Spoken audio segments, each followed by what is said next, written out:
everybody. We are on a third session of From Solo to Synergy. And as I woke up this morning, and I was so pumped to have this call because I don't know about you guys, but I just think Allison is absolutely crushing it. I was telling Jackie this morning, I want to start over Allison and be an originator and follow Allison's processes. I want your sequences. I want your millennial mindset of life balance. And I want the intentionality around the business partners that you choose. I really feel like you build friendships for real in this, and that you are going out and finding people who value what you value, who are in the same frame of life that you are, that are just as driven.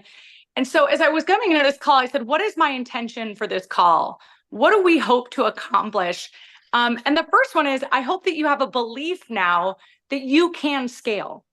You have a belief, because Allison has been closing $50 million worth of business in 2023 and 2022.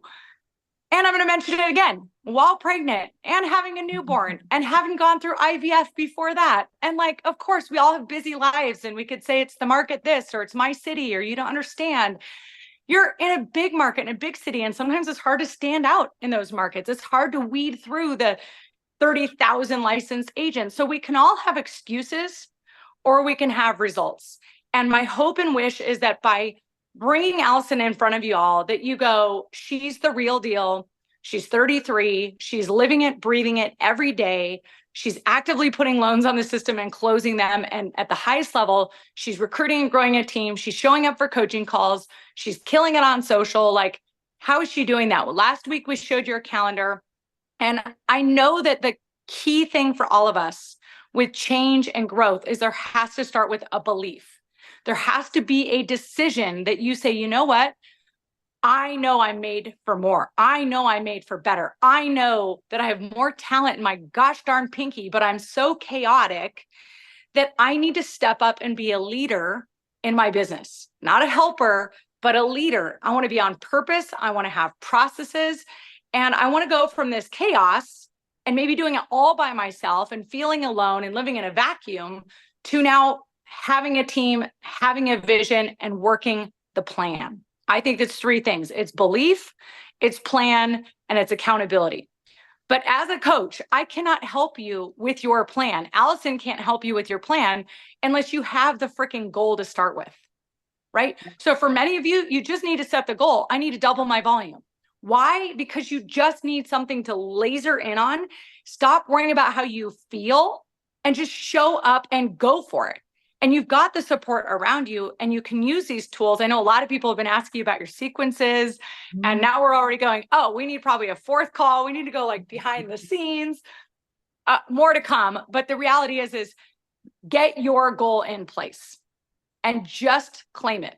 And I think in the last few years, put in the chat if you feel like the market has sucked the energy out of you, right? We all were excited 5 years ago. Anyone with tenure and experience could close 100 loans a year.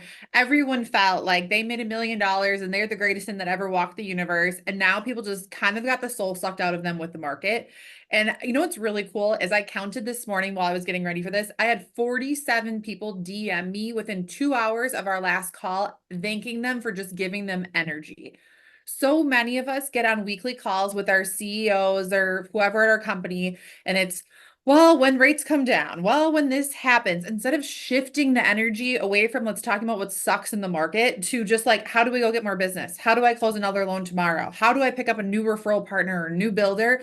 As soon as you shift the mindset and shift the energy, all of a sudden everything changes. And everywhere you see opportunity instead of seeing the pitfalls and the downfalls. I used to watch the news and all I saw on the news was people talking about the housing market. Now I've shifted my mindset. I don't think I notice it at all anymore because it's just in your mind. And in my head, when someone asks me about the market, I'm like, the market's awesome right now. We have people who can get accepted offers. We have people who can buy homes. Everyone can have people who can buy homes. It's just going to find the people and just truly shifting the mindset. It was beautiful.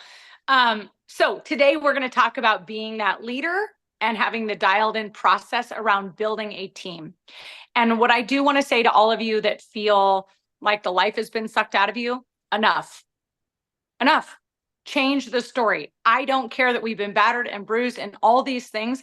The longer you carry around those rocks in your backpack and that story and that baggage, and it's just enough. We have the choice now to take the backpack off and to set it down and to create new energy going forward and just figure out how to win in this moment with every conversation, with every person that we have.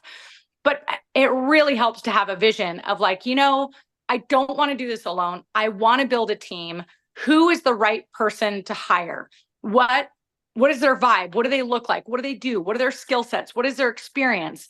And then not only that, when I have them, how do I show up as a leader worth following? How do I make sure that I stay in my lane doing what I need to do, which is generate leads, make it rain, get the phone to ring, and give very clear expectation to a partner that I can trust, where we truly are adding exponential resources to our growth, exponential energy, attitudes, collaboration. There's nothing better than to have somebody on your team that you actually get a high five with and that you're constantly like, yay, we just got this and yay, we got that. It's pretty hard to do that when you're by yourself. And you know what? You've got to earn the right through the prospecting and the follow-up and the sequences and all the things that we've talked about in the last 2 calls to then be a worthwhile leader and a business person that somebody's going to risk their financial future on working with you. Mm-hmm. I think hiring somebody on your team is the best step you can do when you're 100% solely responsible for being successful with this person. It makes you more accountable. It makes you want to, walk the walk and do the stuff. It makes you want to show up more professional than you are every day. And it's really key to finding the right who and then having the right plan. So Allison, this is where you're going to take it away today and really help us dial in team. And I'm going to share my screen here. In full disclosure, I just threw some random things on slides because this could go a million different directions, but I thought of what would actually be helpful to me and what questions people asked last time. So I'll kind of go out of order. So I always think it's helpful to actually see the person we're talking about because seeing is believing. You can make sense of them. So here on the left, this is my Shannon. And then on the right is Jill. She helps us part-time with marketing stuff. Shannon and I met 6 years ago through a real estate agent. She was the real estate agent's friend. I said I put it into the universe. I was hiring. People go, where do I find this person? The best person to hire is somewhere in your network. Someone knows this person and they already know you and they know that this person's going to be a culture fit for you. So start there, post it on Instagram. I need to hire. Where do you think I should, who do I need to hire? And literally I met Shannon. Well, she actually she had a contract for deed and needed a mortgage. And so the realtor introduced us for that purpose. And we were sitting at a restaurant chit-chatting because this is when you still met every client in person and did the whole thing. And so we're sitting there, just really liked her. And I said, would you ever want to come work for me? And she goes, well, I don't know. What do you do? I said, well, why don't you just come sit with me for a day and I'll show you. And she came in on a Friday and I said, well, I'll do this stuff over here and you'll do this stuff over here. And she said, sure, I could give notice on Monday and I could start in 2 weeks. And that was it. She had no mortgage experience. She knew nothing about mortgage at all. If you're not familiar with the Zinix training, a lot of companies have relationships with the Zinix or some kind of partnership. We didn't at the time. I had just heard of Zinix through coaching. And so I paid to sign her up for Zinix training because candidly at this point, I know my strengths. And one of them is not teaching someone how to read bank statements or double check for that last blank page before submitting it to none of those things would be my strength. And so I knew really quickly I had to find someone who is good at all of those things. Her job previously was she worked at a company that when a hospital hires a doctor, they do all of the background work for the doctor to make sure their drug tests are in and they've done all their compliance stuff. So she had the experience of bugging people for documents that didn't want to send them. Right. So, and polished, she called doctors all the time. She had to have some level of professionalism. And so she started with me 2 weeks later. She did Zinix training. Shannon is really competitive. If sometimes we'll lose a deal and I've forgotten about it. And a week later, she's just like, what could I have done differently? I feel like I let you down. I'm like, who are you even talking about? She's like, those people, they went with Bell Bank. I'm like, oh, who cares? They were never a client to begin with. I'm over it. I don't, she's like, oh, but she's really competitive. She is truly in this business with me. I think of her as a true business partner. And that doesn't happen overnight. That grows, but she knows my vision and she's seen me struggle in life and I've seen her struggle, and we wholeheartedly support each other as humans, which I think is part of, especially for this particular role, if you're going to hire a true body double that can talk to your clients and can talk to your real estate agents and you can actually hand things off to, you need to care about them as a human. You probably need to like them too. You're working with them every single day. You want to show up for that person. I think that's a huge piece of it. One thing with Shannon, um, that I think is key is I literally tell realtors one of my unique strengths is Shannon, because there is not another lender in this town who has someone as polished, as charming, as funny on the phone, as well equipped to help with clients and realtors as a Shannon. Most lenders hire an employee that's been around the business for 40 years. They're kind of dusty. They're a little bit crabby. I don't know why in Minnesota there's so many back end people who have like a terrible like smoker's cough on the phone. They're just like burnt out of mortgage and they're crabby, and you don't want to even let them talk to your clients. Shannon loves talking to clients. When we get too busy, she's bummed because she's too in the file and isn't getting enough time with the clients on the phone. When I take an application versus Shannon, she'll get off the phone. I'm like, what in earth were you talking about for 30 minutes with the client? She's like, well, they got a puppy, and then it's really funny because their little baby doesn't like the puppy. She's got the whole thing. That's not always my strength. Sometimes it is. I can make it my strength when I need it to be, but she's really, really good at all of that small talk type of conversation. Vision with Shannon. Yes, I constantly share the vision with Shannon. We sit down twice a year together. I mean, we're recruiting right now, and we just had someone sign an offer letter this morning, and Shannon's like, I'm texting Shannon this morning. She's like, this is amazing. This is like all of our dreams are coming true. Like, she is totally bought in on the vision. Before we joined Guild, I was like DMing her interviews with Shayla. I'm like, am I crazy? I think I want to go work for this woman. And Shannon was bought in on this. She is a whole part of the vision. In fact, when Shayla had us write our 5-year letters to ourselves, like, I have a whole paragraph about what Shannon's life looks like and how much money she's been able to make off of my production and how it's changed her family's life in 5 years. So that, I think, is a really important piece of the puzzle. And again, it grows. It wasn't like that from day one. Day one, I think she's like, who is this 26-year-old I came to work for, who like sometimes is on time, sometimes she has to bring her dog to work. Like it's always a little different. Other questions that people asked in my DMs specifically about Shannon, training. Yes, I did Zinix with her, which is a good like mortgage boot camp. And then we were in the office together. We sat like in the same space, and she heard me on the phone every single day until COVID. We literally shared an office space together. She hears how I talk to realtors. She hears how I talk to clients. She, in fact, now, because we're not always together, will say, hey, I need some time with you in the office just to listen how I'm explaining the market, how I'm explaining a temporary buy down versus how she interpreted the temporary buy down. So now, to make up for that, if I'm explaining something to a client, I'll quick voice memo myself or I'll bomb video it so that she can hear exactly how I explained something. And she'll listen to it multiple times. She doesn't want to go learn it herself. She's just going to literally repeat everything I've said. I want to pause for a minute there, Yeah. Allison. There's always several of my guild teammates, our guild teammates on the call here. So I just want to tell everybody, we do have a partnership with Zinix. We call it our Accelerate program.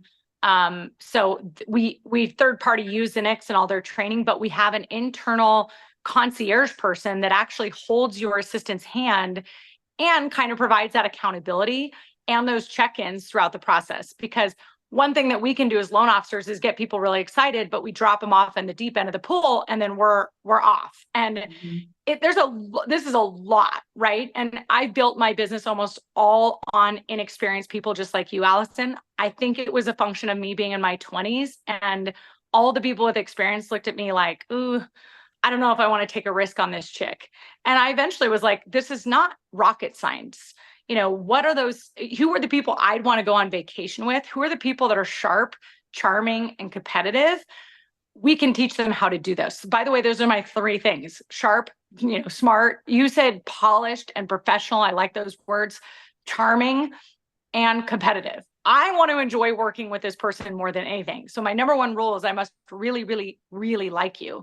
So the Accelerate program, you enroll your loan officer into it, and then the concierge helps them through it. And there are different levels and phases. There's a basic boot camp, and then you can put them through flight school, which is really more geared towards if you're going to be an individual producing loan officer. But I can tell you, I put several people through it, especially when we had to scale up really quickly with COVID and everything else. So I can't say enough about it. And I think mortgage is common sense to everyone who does it now. So it's so hard to teach someone common sense, right? Like watching your kid fall off a step because they didn't know to look down this. You're like, I would have never thought I had to tell you to look down before you walk down the step. That's how it feels to train someone to calculate income or what DTI is. And so Zinix literally just takes apart all of those individual concepts, teaches them in completion, quizzes them on it. You have to get X amount to pass different levels to go on to the next level. It's intensive. Like it's not I remember her coming to my office and being like, they're asking about this and I have to calculate it on the calculator. I'm like, I don't know if you need to know that, because I don't know that either. I mean, it's a really good course from that perspective. And then I got a lot of questions about how I lead. And Shayla, you'll probably hate this answer. I don't do a daily team meeting. That is not in my DNA. I talk to Shannon about 15 times a day, but I don't call her every single day at 8:30. And we don't do big rocks and little rocks or all the rocks or whatever. We just don't. We know the priorities. We know the files that need to close. Shannon kind of messed up a file. It's actually a disaster right now. And she called me and she's like, dude, I totally messed up this file. I'm thinking this. Do you think it should go this way or this way? We hashed it out for 15 minutes before this. I'll check in with her again at 3:00 if I haven't heard. And we just work on things as a team together. We do a set pipeline call twice a week on Tuesdays and Thursday afternoons. We do a weekly team meeting with everyone that's helping me. So for a long time, it was just Shannon and I. Now we've got Jill, but that is more of a feel good. How was your weekend? How was this? Everyone's on the same page. We're good. We're moving ahead. But to me, if I have these people in their roles and they're good at their jobs, I don't need to call Shannon every day and run through the lead tracker. Shannon is just as invested in the leads as I am. So we go through them twice a week just to make sure there's nothing I've literally forgotten to tell them. But we don't spend time doing it every single day. And the whole team knows, call, text me anytime. I'm always here to connect on it. And then we do a month end meeting where we talk about what went well, what we can work on, what's feeling broken in our process. I think the hardest thing about prepping today is talking about process. It feels so boring to me because at this point, our process is boring. We do it the exact same thing. We're not constantly adding things and changing things. We tweak things little places as we go, and that's really it. But we're big believers in, you know your job, you always do it. I know my job, I always do it. Shannon has access to my inbox. If there's an email that it's her job to respond to, she knows I'm not going to respond. And we just are very, very dialed in on those pieces. So I'll add a layer of coaching on team meetings. Yes, when it's just one person and you've hired well and they're your body double, you're running. I mean, you're just yin and yanging all day long in your own lanes, and you're high-fiving and all the things are happening. I will tell you, when you start getting your second, third, or fourth person on your team, it is a team. You cannot talk to 4 different people 15 times a day. So that's the one thing. Number 2, a lot of loan officers suck with accountability. They don't start at the same time. They don't end at the same time. They don't even have a calendar. So when you say my processes are so boring to me, it is music to my ears, because I will tell you, and if I'm learning anything about through this 75 hard challenge that I've just signed up for, I don't like a lot of structure as a person. I am very spontaneous. I love shortcuts. I want the easiest way to get things done. I'm totally intuitive and creative and nuts. And so I really needed that structure for the team meeting because I wanted to provide that comfort, security, and consistency and structure for my team. And again, this was once I had a second person. But for most loan officers, like if your teammate does not know when you're going to come to the office or not, if you're going to be able to take a pre-approval on Wednesday or not, it's really hard for them to want to be a part of your team because you're unreliable. So you've got to figure out where you are on the scale. Some of us that are the most creative and wild and intuitive actually need the most amount of structure and black and white rules. Otherwise, we don't keep teammates for a long period of time. Yeah. And my team knows like I'm on working before 8 a.m. and I'm wrapping up around 4:30 or 5, depending on kid calendars. And they even know if my kids have something because I put it on the calendar for them to see so everyone has access to it. They know everywhere I'm coming and going. For me, the team meeting was a struggle because I am blocking myself back to back on appointments all day long to fit everything in. And so to sit down at 8:30, I'm like, well, now this is messing up my coffee appointments. And this is the most important thing. But now that we have additional people, Shannon does connect with the people on the team every single morning and she runs through things. And if there's something bugging me or I feel like things are going awry, then I hop on that too. But otherwise, Tuesdays and Thursdays is really our time. I should also add, we do training on Wednesday. So now that we're not all in the office together and they can't hear me constantly, on Wednesdays at 2:30 or 3, I spend 15-20 minutes and I just go through something I'm talking a lot about lately for them to have notes on, or if we ran into a hiccup on something, then I'll talk through how we fixed it so that everyone knows that it happened and how we fixed it and no one else needs to make the same mistake twice. A lot of people ask what's the biggest struggle about having this team person or where we run into the most things. I think the biggest struggle is that everyone's a human. So like Shannon has feelings. She gets mad at me sometimes. I get mad at her sometimes. A couple weeks ago on a Monday, I got snippy about something and she started crying on the phone. I was like, why are you crying? We're not crying today. It's Monday. But sometimes it's just, those are the struggles you go through together are the things that make you 100 times better.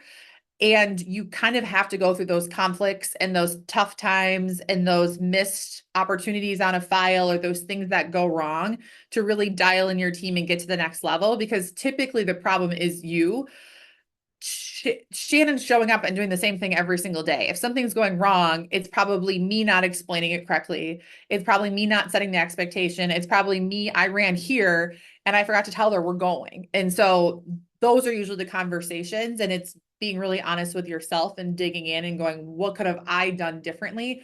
It's not, if you've got the right person in place, it's not necessarily the person. You know what's funny about the 75 hard? I read this stuff and was like, well, what if I change the things? And it could be like this and this and this, but the whole point of the 75 hard is that you don't make any changes and you do it exactly like that. I'm like, clearly I'm not ready for this challenge in my life if I'm already trying to change the rules before I start.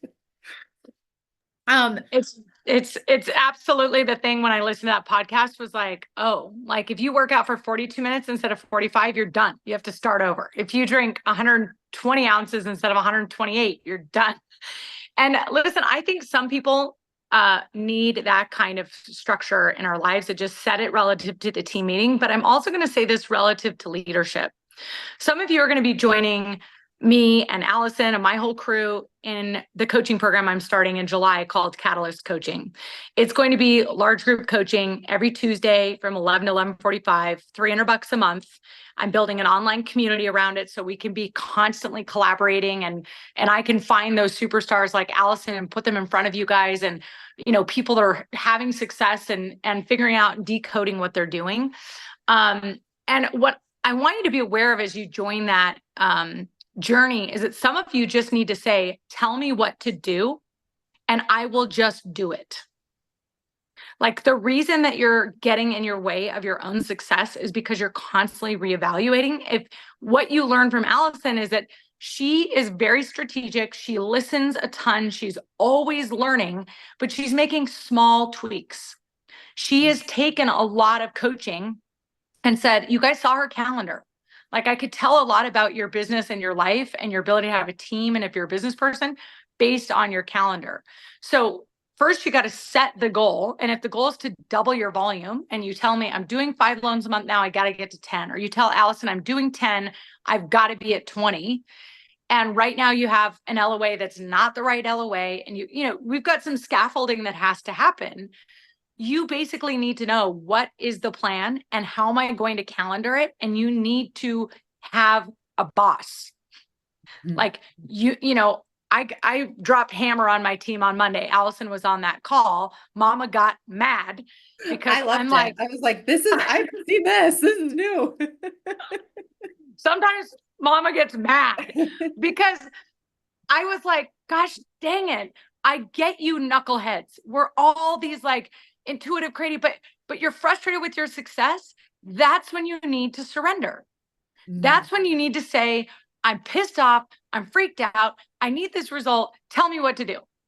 And you call somebody like Allison and take her time, or you call me and take my time, or you do whatever. You go to a conference, you spend money, you get on an airplane, you do all these things. And then you go, I don't know if I want to do that, right?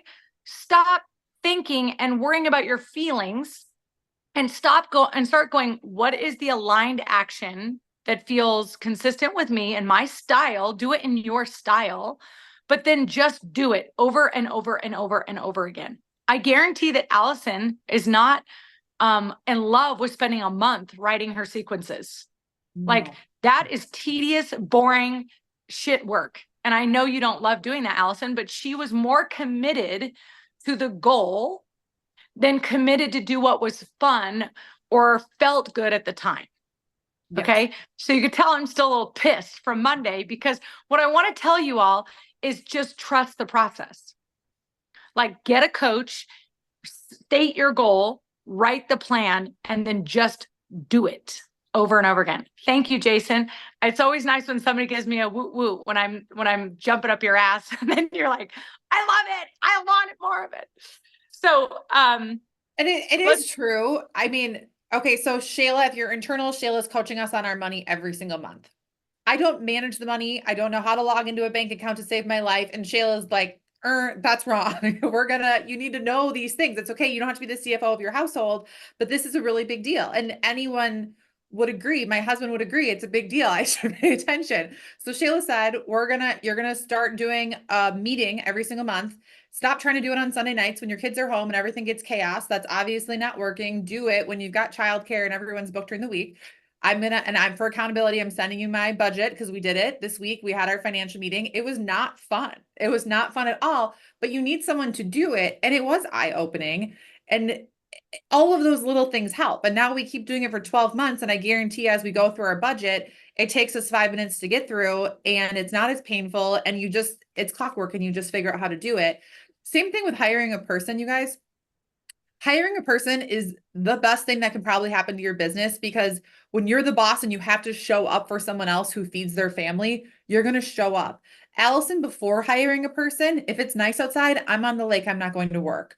I'm definitely not going to coffee meetings unless someone like that I really want to meet comes into my life, or like, cause I was just at a conference and now I'm hyped up for the first couple months and now things kind of fell by the wayside. Having that person that's going to every single day show up and go, so where's your calendar? So what are you doing? So you want me to confirm your appointments, but you don't have any appointments and you're paying for them. You're going to figure out how to bring in more business if you've got someone to pay for. I always think it's great if your branch offsets or whatever, but I think it's important to have some skin in the game, because when you're writing a check for someone every single month, you're going to show up differently. One of my top agents just lost her assistant. And I was like, I don't care if you hire the worst person, like you need to hire someone this month or you will lose all momentum this summer, because you had a great start to the year. You're feeling rich with cash right now and you will linger all summer and not get anything done. She's like, crap, I know. And she wrote an offer to someone yesterday and full speed ahead, but it is just an absolute game changer to be responsible for someone else. It's like the difference of being a single woman and being married with kids. All of a sudden, you don't forget to eat dinner when you're married with kids. When you're a single gal, sometimes at 10, you're like, did I eat dinner?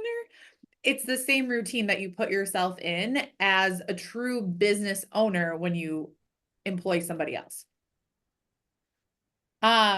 One other question we got a ton of was last week I talked about the pre-approval meeting and how Shannon preps the pre-approval notes. So I took one from this week. I did this one yesterday and I just deleted off last names. This is literally what I go off of. So it's in a Word doc, it's nothing fancy, and we save every single one of them in the client folder. And then we also copy and paste my end. So Shannon emails me this before my appointment. So it sits in my inbox. She flags it so I can find it. I open it while I'm loading the Zoom. I quickly read through it. And then as I'm taking notes, I'm just replying to Shannon's email. And then she puts my notes right into Salesforce.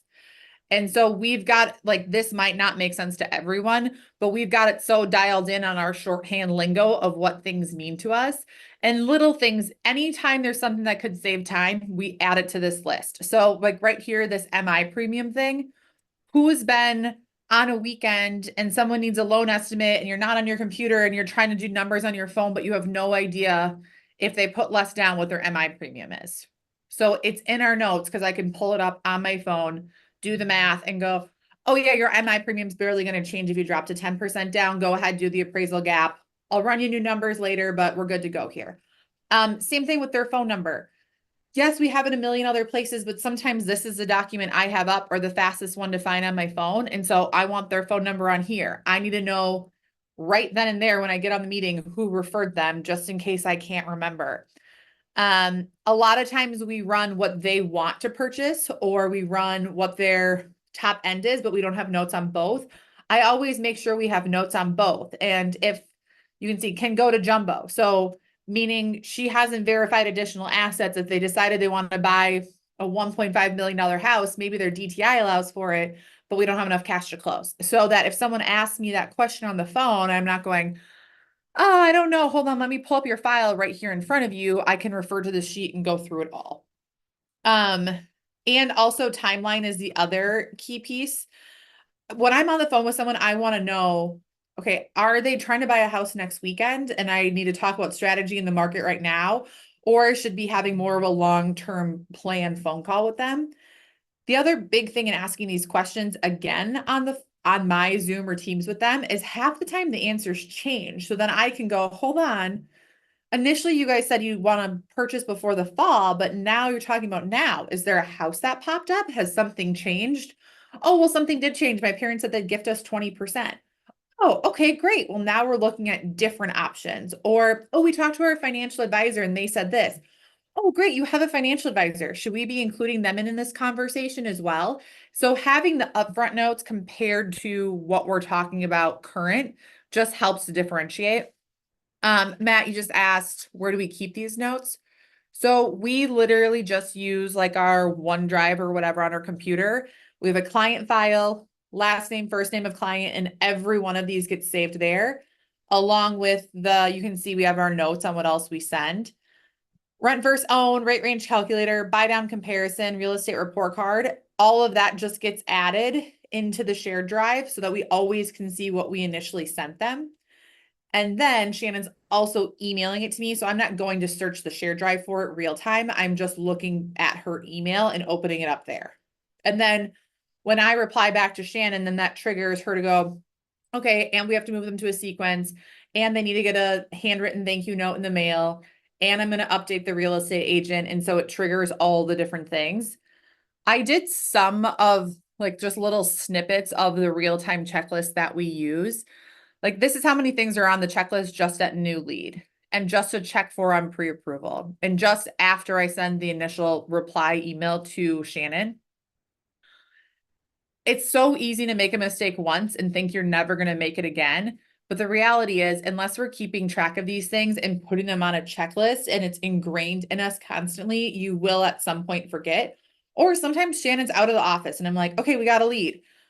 What does she do next with the lead? Or does she put it here? Or do we still do this system? And what's great is that you could pick up this system. And if we hired someone new tomorrow, or we're training in a team member for someone else, here you go, plug and play into all of our systems. It's already built up for you. And just for record, so we have this for when a lead comes in, when we fully pre-approve them, after pre-approval, then they move to our sequences. And then after sequence, we continue it once they have a purchase agreement, once they have a contract under place, once they're going to processing. Every phase has a different checklist that goes with it.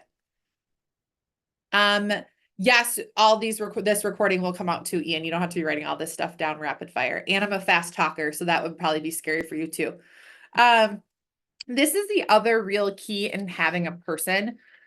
So many times the fear in having a person is that they don't talk just like us, or that's not how you would have explained something, and you're worried about them communicating with someone.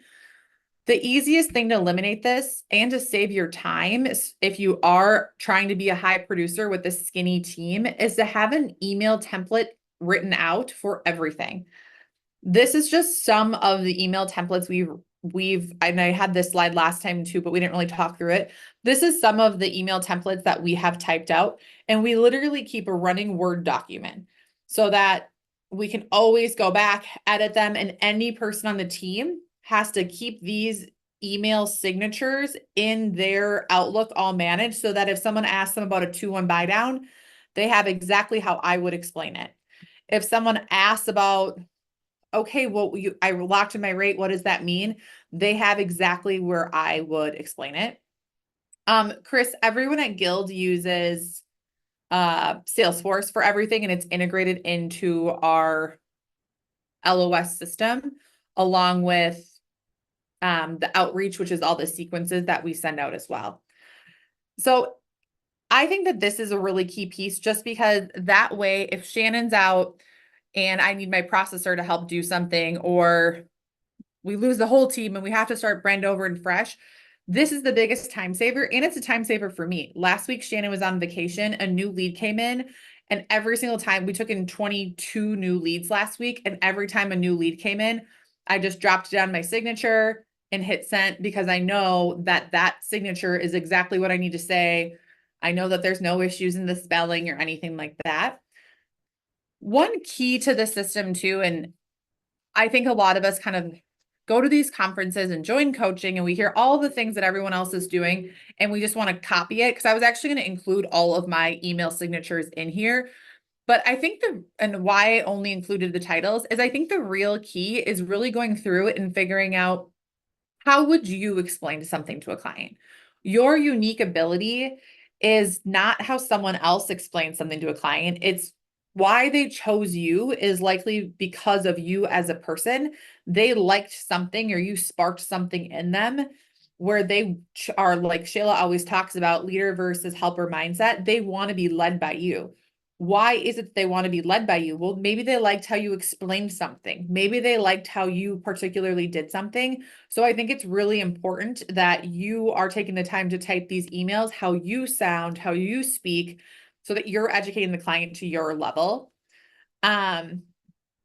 With BombBomb videos, yes, we do use a lot of BombBomb videos for more complex situations. But honestly, once we're talking about explanations, if it's that complex, I'm just going to pick up the phone and call somebody. If someone's not sure about rate lock, they're not sure about a 2-1 buy down, they're not this, they're that, or whatever. So many of us want to lean on a 3-page long email or a BombBomb video or something else. Just pick up the phone and call someone, because half the time the question that they're asking is not even the question you're receiving or answering.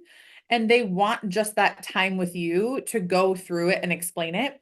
I use BombBomb videos more to explain things to my team so that they can re-listen to it. And then recently we just started, after pre-approval, I've got time blocked on my calendar twice a week, so it's Tuesdays and Thursdays. Any person that I've pre-approved since Thursday, I'm doing a BombBomb recap video, and I'm emailing it to the client, and I'm CCing the real estate agent on, here's the highlights of your pre-approval. Remember, here's the numbers we chatted through. Remember, we talked about appraisal gap strategy, or we talked about a 2-1 buy down, all of those things. So many of our clients get bombarded with so much information. I think they forget that they liked us sometimes, or they forgot how helpful we were, or that we explained all of those things to them. And so to have that portion of it as a resource, I think is important, but also it's a really great way to show off to your real estate agents. Sometimes our agents have no idea that we even got on Zoom or Teams with their client and spent an hour explaining different situations to them. So taking the time to do that, I think, is another just really quick, easy 30-second add-on. And like I said, I'm just time blocking them. Realistically, on a Friday at 4 o'clock after I finish pre-approval meetings, I'm probably not going to sit and do the bomb videos. And so it's all about putting things into your calendar or into your systems that you'll actually do. So to me, Tuesdays and Thursdays, I know I'm already doing a lot of video stuff that day. To hop on bomb and do a quick recap, a couple right in a row, is no big deal at that point. A lot of the next. I just want to add to that. When you do a sequence, the sequence is a task to yourself or your teammate, right? So a big thing that you could do is record that bomb video right after you're done meeting with them. So it's totally fresh, but either put it in your Outlook with a delay send. So it goes 6 days from now, because I really like the delayed reminder of, oh, I love this person. That was so brilliant, Allison. Or it's part of your sequence. And so when it comes up to that day and it's like, oh, this lead is now 7 days old, this is what I do on that day 7, you'll know, right? Because it'll pop up as a task, send the bomb. Other of these sequences are automated. Like, this text goes out automated. This email is already built for you with the exact templated deals. Do you want to send it? Yes or no? In outreach, it's actually asking you yes, no, yes, no. It's like a video game, with all this stuff pre-written out. But you might have, maybe as a loan officer, not updated that the lead went into contract last night, and you don't want them to get some sort of a text that's handwritten by you talking about home shopping or something, because that would immediately expose you, right? So it's not like this stuff just goes. It's actually setting it all up for you and preloading it. And you're going lead by lead, or you're Shannon, and then going, yep, send, yep, send, yep, send, yep. Oh no, edit that because they just asked this question yesterday and I want to make it more fresh to what we just talked about. So my mind was blown on that, Allison, for you to say, because guys, let's be real, on a pre-approval, if they don't get under contract within like the first 3 weeks and they came in, they have the money, they were good to go, like, what is the likelihood we're actually going to convert them? Well, and I think, so I actually got the idea from the podcast last week, and on a separate tangent, I feel like sometimes we spend so much time like, I'm going to listen to these mindset podcasts and I'm going to do this and I'm going to do that. And then what do we do with it? We just feel really empowered by someone else's success for 45 minutes and move on with our day and do everything the exact same. And so anytime I listen to a podcast or something, I try and take a second and think, how does that relate to my business? So the podcast last week about Steve Jobs, they talk so much about storytelling, and they talk so much about how forgettable you are. And sometimes I'm like, they didn't hate me. They literally probably forgot who I am. They told me they were shopping around. They talked to 4 other lenders. By the end of the week, they probably can't tell what's up or down and who sent what numbers. They just forgot who I am. So how can I be less forgettable? I mean, I think we do a lot of follow-up, so you would think that would be it, but maybe these bomb videos are an extra step on top, and maybe their realtor seeing that I'm doing the bomb videos is also kind of like solidifies the deal of like, oh, they are moving forward with Allison, right? And so just those little extra things are all going to help. Elizabeth, we can send the follow-up podcast. It was from the founders, and it's just talking about Steve Jobs' new book. But also, I think sometimes we get on these pre-approval meetings and we do things and for example, I was being sold something this week and we're all busy. No one really wants to be sold something. And I got on the call and they've clearly done their research on me. And the gentleman started sharing with me all about his story with his children and why he started this company. And in my head, all I could think was, I'm so busy and now I'm listening to an 8-minute story about someone I don't even know and about their kids, and this doesn't relate to me at all. And they just assumed that this story would relate to me, but they didn't ask me one question about myself. Or he just was like, you've got kids, right? I'm like, yeah. And it just launched into this big why story. And sometimes I think instead of diving into something, we forget that someone else on here is a human, right? Someone else just sent us all of their financials, which is money feels ick. Talking about money feels gross. And someone just sent us all of our financials. they're getting on a Zoom or Teams or driving to our office and sitting in a waiting room and coming to sit down with us for us to say like, you're approved or you're declined. And they don't even, that gives a whole level of anxiety. And instead of us relating to them or taking the time to go through an all about you form and asking the right questions, we come with our spiel and we just throw it at them that way. All of these email templates and the processes and the systems, sometimes you break the system because the client is just like, they're not getting it. They're not receiving the communication we're giving. We don't just plow past them and go, too bad, so sad. We pick up the phone and call them and go, okay, back up here. Let's start at the beginning. Where did we lose it? Where did we get off track? And we always have our common base stories that we go back to and lean into. But for example, most people we're pre-approving right now, they're renting and their rent is literally less expensive than what their mortgage payment's going to be. But if they're about my age, they were probably raised and taught that the reason you bought a home is because your mortgage payment would be less than what your rent is. So when you send them general scenarios showing a $3,000 a month mortgage payment and their rent is $2,000 a month, they're not going to ask any questions. They just feel stupid. They just shut down. They're going to sit there. They're going to receive all the information and go, okay, and then go talk to 5 other lenders to see if they show them the exact same payment. And so finding the little things in your system or your process that you can always build in to make yourself slow down, stop, and go, okay, did they get it? Did I make an impact? Do they feel connection to me? Otherwise, we are just being a helper. We're not being a leader because we didn't lead them to any kind of financial solution or anything else. And I think teaching whoever you hire and your team member to give the same level of care and execution is incredibly important. Like Shannon will call me, say, hey, I got off the phone with him. Like it didn't go well. They don't like me. Like you're going to have to call. I'm like, cool, sounds good. No judgment. I don't care that they didn't like you. That's totally fine. Sometimes there's people where I'm like, Shan, this is you. I don't know. I definitely rubbed them the wrong way.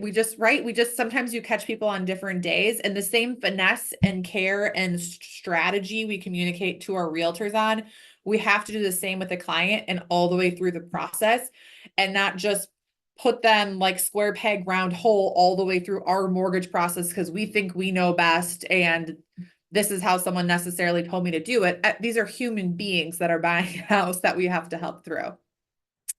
And then I think the real magic, and actually I'm really proud of this, of the leads we got last week, 9 of them were referred by past clients or were past clients. I haven't done this for 20 years, so the leads of past clients coming in is a little bit new to me. And so that was like the best, like, yes, we're taking care of our database. We've done a good job. This is actually coming to fruition to us. So how are you actually taking care of these people after they've closed? Are you asking them for a review? Are you keeping in touch with them? Are you inviting them to a client event? Shay, I just saw did pictures in the park. We do something really similar every single year, but all of those little things, like actually caring about these people, keeping the notes in your CRM so that if they call your assistant or they call you, someone knows who the heck they are when they call you back, because it feels really fake and disingenuous if we're like, we're so excited for you and your dog and blah, blah, blah, blah, blah. And then 3 months later, they call with a question. You're like, were you trying to get pre-approved or who are you? Right? We have to remember who these people are. And we've all been there where we literally don't know. But having the CRM and the system built in kind of prevents some of that stuff from happening. Well, this has been amazing. I want to put a bow on this because I want to remind everybody the journey that we've taken you on. The first thing that Allison did in her live segment at the Slay with Shay event in May was give you the 6 questions you need to ask at every meeting. So first of all, we need more appointments. We need to go meet people and fall in love with people and find our tribe. Find people that think the way we do, that have the same mindset, that are driven the way that we're driven. And the only way that you know if your meetings are effective or not is if you have a process to the meeting. So go back and review her live talk from that event because those 6 questions are really intentional, they're powerful, and you have a really high conversion rate, Allison. You show up to the meeting prepared, you find the people already that you think you're going to connect with, you have a process you put them through. Okay. Second, Allison taught you how to follow up. What are ways that are not cheesy and ways that she is following up? because if you call somebody every Monday and just say the same thing, did you work or play this weekend? Do you have anybody for me? Often they really don't. And now we've shamed them. They feel shame or guilt or something, and that creates a rift in the relationship. And I think you did a beautiful job talking about following up. The next was then, how do you design a sequence and an experience for your clients that you're really, really excited about? Because guys, people buy your enthusiasm, they buy your conviction in doing what you're doing. So I will tell you, since my team took on outreach and sequences and bought into all of this stuff, Allison, it's been really powerful to sit with a realtor and say, hey, what does your follow-up plan look like? And they don't have one. Mm-hmm. And then to be able to say, oh, well, I have these 12 different sequences, and this is what they look like, and this is how we talk about them, and this is how we can actually build you into those sequences, because I'm looking to have obnoxious conversion. I think the thing that Phil Jones said yesterday on our training that was like the big eye opener for me is that there's not like an abundance of leads in the world, like that you could just go get another one. Like the fact that you get lucky enough to meet a human being, the fact that you get lucky enough to have a pre-approval meeting, which was just the mindset you just shared. How do we really care for what we got? And how do we make it a wow so that you have that obnoxious conversion and those people strongly refer you? Brendan said at our LO retreat that the quality of your life, your business life, is the quality of your clients. So attracting clients that you really, really genuinely like, realtors that you genuinely like, and clients that refer you to other rad people, like that's not an accident. It comes with a lot of intentionality. So I'm sitting here, Allison, and I'm thinking to myself, everybody's at a different stage of their career, a different stage of business. You've just onboarded a couple other loan officers yourself.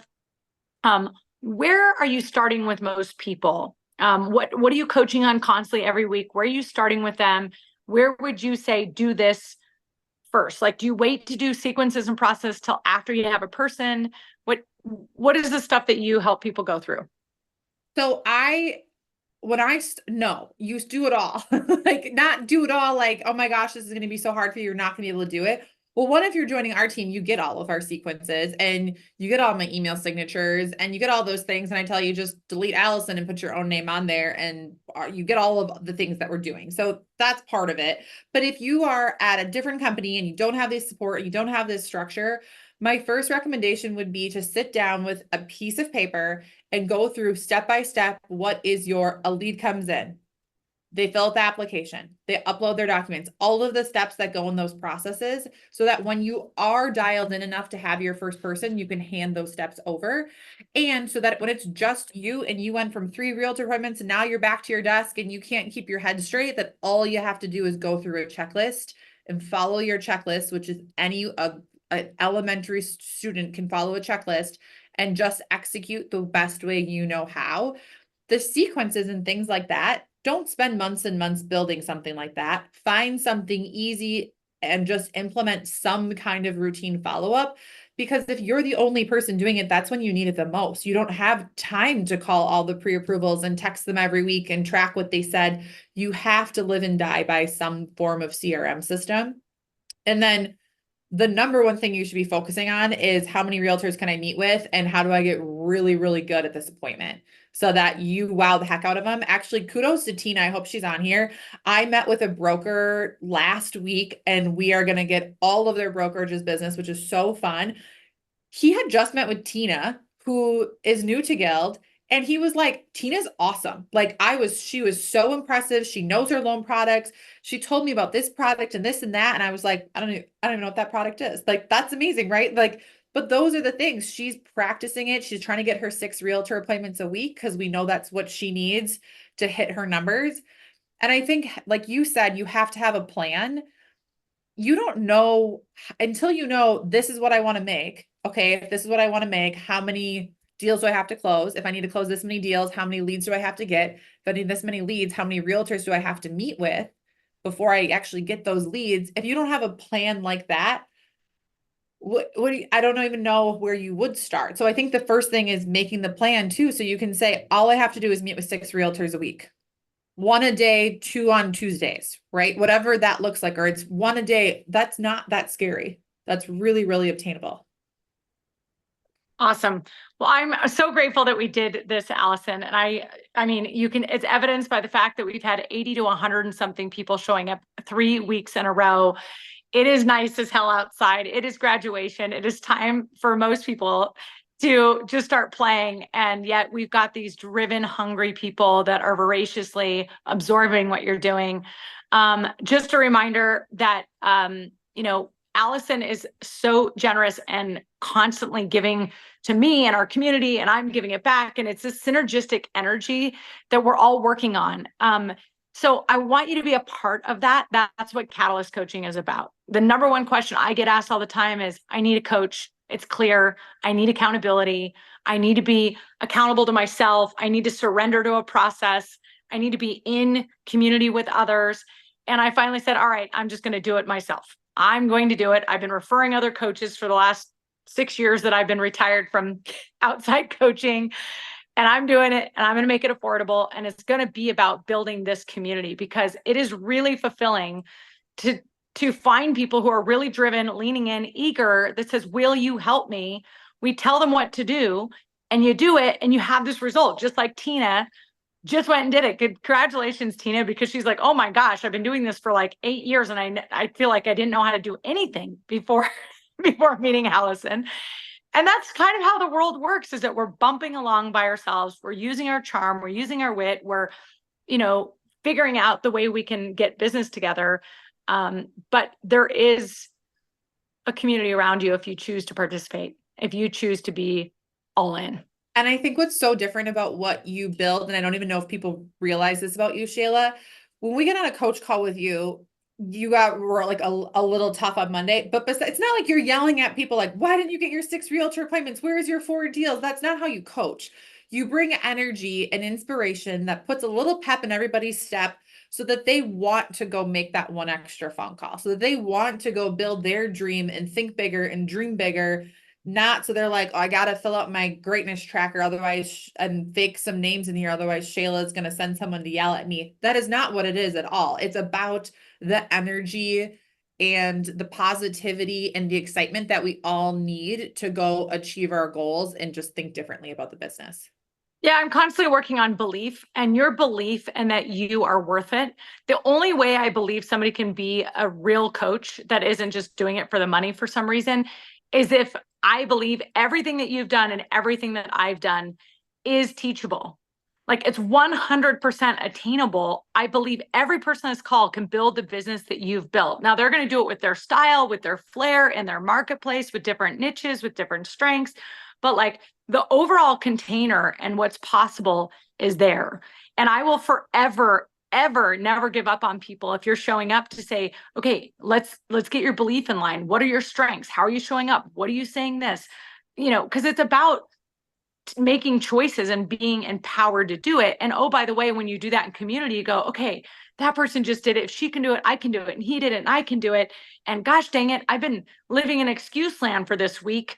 But you get off track maybe for a week, not for like months and months and months, because you're in the community and you're showing up every single week, and you're making a commitment to say, you know what, I'm just going to focus on progress. I'm going to focus on progress.